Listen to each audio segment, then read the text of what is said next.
Tatlong Santo Papa na ang bumisita sa bansa. Nakatulong ito para mapalapit pa ang simbahang Katolika sa mas maraming ordinaryong Pilipino at mapalalim pa ang kanilang pananampalataya. Yan ang balitang pambansa ni Rod Lagusad ng PTV Manila. Pinas ang bansa sa Asya na may pinakamalaking bilang ng mga Katoliko, kung saan mayorya ng populasyon ay mga Katoliko. Malayo man sa Vatican City ang Pilipinas, ang isa sa mga bansang nabisita ng mga Santo Papa sa nakaraang mga taon. Tatlo sa nakaraang 5 Santo Papa ang nakabisita sa Pilipinas, dahil dito 4 na papal visit na ang natungayan ng bansa. Una rito si Pope Paul VI, ang kauna-unahang Santo Papa na bumiyahe sa eroplano. Ayon kay Diocese of Cubao spokesperson Father Aris Sison, kasama ang Pilipinas na nabisita niya noong 1970, kung saan nagkaroon pa ng attempted stabbing pagdating niya dito sa Maynila. 2 beses naman nakabisita sa bansa si Pope John Paul II, ang Santo Papa na may pinakamaraming bansang nabisita, dahil na rin tumagal ang kanyang papacy ng higit 26 na taon. Taong 1981 nang unang bumisita si Pope John Paul II sa bansa, kasama sa naging pakay niya ang beatification para sa unang Pilipinong martir na si Lorenzo Ruiz. Kwento ni Father Sison, seminarista pa lang siya nang mapili na makasama sa naturang aktibidad, kung saan nakatitig lang anya siya noon kay Pope John Paul II. Muli namang bumalik ang Santo Papa noong 1995 para sa World Youth Day, kung saan umabot sa 4 na milyon ang dumalo sa closing mass nito sa Rizal Park. Isa ito sa pinakamalaking papal gathering ayon kay Father Sison. Anya, kwento ng mga tao noon ay parang nakita na rin nila ang Diyos nang masilayan nila ang Santo Papa.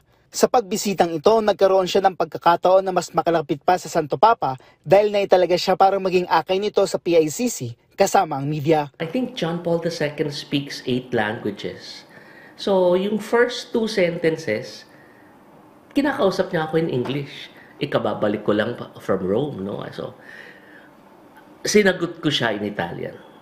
Ayun na, the whole afternoon, para ko siyang lolo. Matapos ang nasa 2 dekada, isang Santo Papa muli ang bumisita sa Pilipinas, si Pope Francis, na kilala bilang first of many.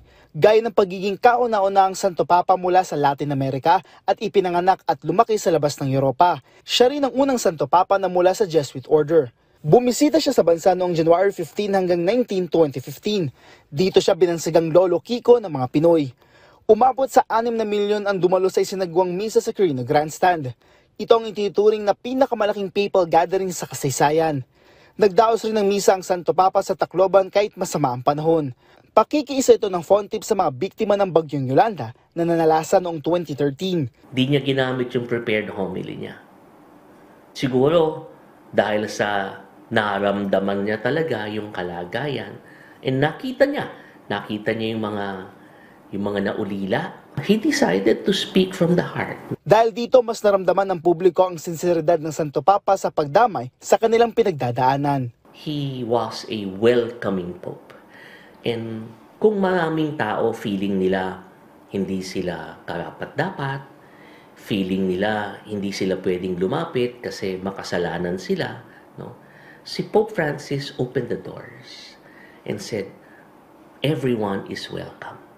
You are welcome in the church. God loves you.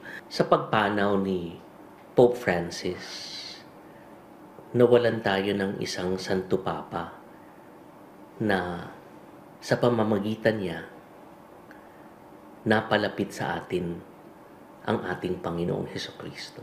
Sa mga naging pagbisita ng Santo Papa sa bansa, nakatulong ito para mapalapit ang simbahang Katolika sa mas maraming ordinaryong Pilipino. Kasama na rito ang mapalalim pa ang kanilang pananampalataya. Rod Lagusad, para sa Pambansang TV sa Bagong Pilipinas.